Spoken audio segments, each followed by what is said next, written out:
वंदे पुरुषोत्तम। श्री श्री ठाकुर जी के भक्त हैं श्री रामनंदन प्रसाद। वो अपने जीवन की एक ऐसी घटना के बारे में बता रहे हैं जिसमें उनके जीवन और जीवन का वृत्तांत जुड़ा हुआ है, कैसे ठाकुर जी ने उनकी रक्षा की। वो लिखते हैं, जो मैं अपनी आवाज़ में प्रस्तुत कर रहा हूँ आपके सामने, कि मैं छात्र जीवन में अपने जीवन की दो बातों पर बहुत चिंतन करता था।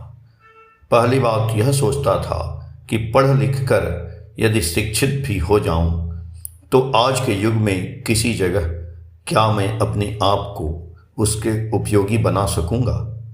जिस तरह दुनिया की रफ्तार चल रही है उस मुताबिक क्या मैं ताल में ताल मिलाकर चल सकूंगा। लोक समाज में मैंने बहुत छल प्रपंच देखे।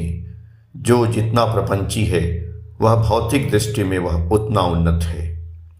मैं तो सीधा पथ पर चलने वाला पथिक हूँ। टेढ़े मेढ़े रास्ते पर चलने की मुझ में बुद्धि नहीं है। छल कपट मेरे सीमाने से हजारों मील दूर है। किसी बात को बढ़ा चढ़ाकर किसी को खुश कर देने की मुझ में क्षमता भी नहीं। आखिर मैं क्या करूँगा। इस विषय को सोचकर मैं बिल्कुल जीवन से उदासीन ही रहता था। मेरी स्थिति को देखकर पिताजी भी कभी कभी यह कह दिया करते थे कि तुम्हें तो जीवन में किसी चीज़ का शौक़ नहीं, न पढ़ने लिखने का शौक़ है, न खाने पीने का और न खेलने कूदने का ही। आखिर तुम जीवन में क्या करोगे, यह मैं समझ नहीं पाता हूँ। पिताजी की ऐसी बातें सुनकर मुझे अपने आप पर तरस आता था। मैंने छात्र जीवन में कभी भी अपने जीवन के उद्देश्य के विषय में न कोई निबंध लिखा और न उस विषय में कुछ सोचा भी। उस पर पारिवारिक अशांति के कारण और भी मैं जीवन से उदासीन रहा करता था। पर मेरे जीवन का वह शुभ वर्ष तभी आया जबकि मैंने 1950 साल के मई माह में पिताजी एवं उनके बंधु बांधवों के साथ ठाकुर बंगला में श्री श्री ठाकुर का प्रथम दर्शन किया। पिताजी के प्रश्नों के उत्तर में जब मैं गृहस्थ जीवन संबंधी उनकी अमूल्य बातों को सुना तो मेरी बाँछें खिल गईं। मुझे उस क्षण ही हृदय में यह भावना पैदा हुई कि यदि संसार में मेरे उपयुक्त कोई स्थान है तो केवल यह सत्संग ही है। दीक्षा ग्रहण करने के बाद मैं सदा स्वप्न में श्री श्री ठाकुर के साथ घूमता था। जो वह स्वप्न एक दिन साकार हुआ, मेरे जीवन संबंधी एक समस्या का समाधान तो हो गया। मेरे जीवन की दूसरी समस्या शांतिपूर्वक वैवाहिक जीवन बिताने की थी। अपने पास पड़ोस के अनेक लोगों का मैंने पारिवारिक जीवन कभी अच्छा नहीं देखा। उस विषय में भी मैं बराबर उदासीन रहता था। मैट्रिक पास करने के बाद मेरे यहाँ लोग विवाह का प्रस्ताव लेकर आने लगे। मुझे इस बात का भय रहता था कि यदि पिताजी किसी को जबान देंगे तो मैं क्या करूँगा। मेरा जीवन भी अशांतमय हो जाएगा। बहुतों के अनुनय विनय करने के बावजूद पिताजी ने विवाह के प्रस्ताव को नामंजूर कर दिया। सत्संग में आने के बाद भी एक विवाह का प्रस्ताव आया था जो श्री श्री ठाकुर जी की कृपा से टल गया। पुनः सन 1953 के मई जून माह में मेरे मामा जी एक वकील साहब को साथ लेकर के आए। मेरे पिताजी के निकट विवाह के संबंध में चर्चा हुई। पिताजी ने स्पष्ट रूप से कह दिया, मैं विवाह संबंधी निर्णय स्वयं नहीं ले सकता हूँ। अब यह मेरा लड़का नहीं है। ठाकुर जो कहेंगे वही होगा। गर्मी का मौसम था। पिताजी उन लोगों को साथ लेकर ठाकुर बंगला पहुँचे।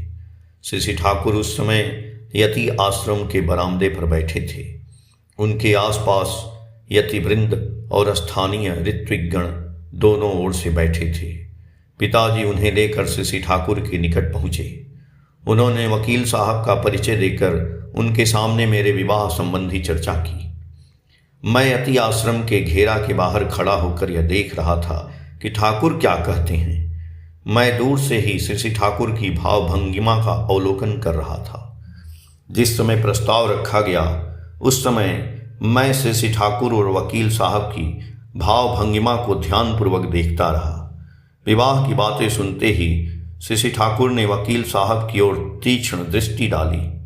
शशि ठाकुर की तीक्ष्ण दृष्टि को देखकर ही वकील साहब का चेहरा म्लान हो गया, मानो उन्हें ऐसा प्रतीत हुआ कि वे शशि ठाकुर के सामने एक्सरेड हो गए हैं, यानी ठाकुर को उनके विषय में सब कुछ ज्ञात हो गया है। ठाकुर खूब गंभीर हो गए और बोले, मैं बाद में कहूँगा। वकील साहब को उनकी बातें सुनकर पूरा आभास हो गया कि फैसला उनके विरुद्ध है। अच्छे वकील तो साधारणतः हाकिम की भाव भंगिमा को देखकर ही समझ जाते हैं कि फैसला उनके विरुद्ध या अनुकूल होगा।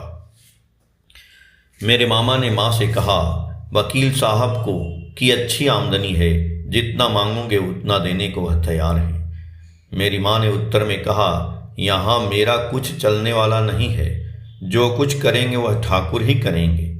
मेरे विवाह संबंधी बातें सुनकर शशि ठाकुर गंभीर क्यों हुए, उस समय मेरे दिल में इस प्रश्न का उत्तर अभिमानसित रह गया। 2 साल के बाद उसकी मीमांसा हो गई।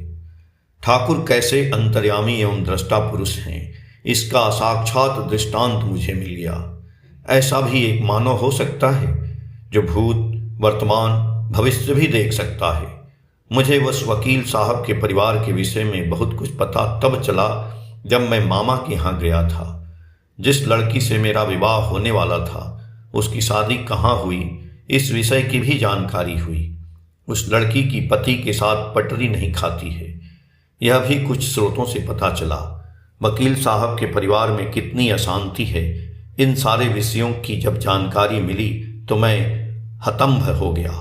मैंने सोचा यदि पिताजी शशि ठाकुर के संपर्क में नहीं आते तो संभव था कि रुपए के बल पर मेरी शादी उस लड़की से हो जाती और मेरा जीवन वैसा ही होता जिस बात का मुझे भय रहता था। मैं कितना भाग्यवान हूँ कि मुझ पर सदा गुरु की कृपा बरस रही है। जय गुरु।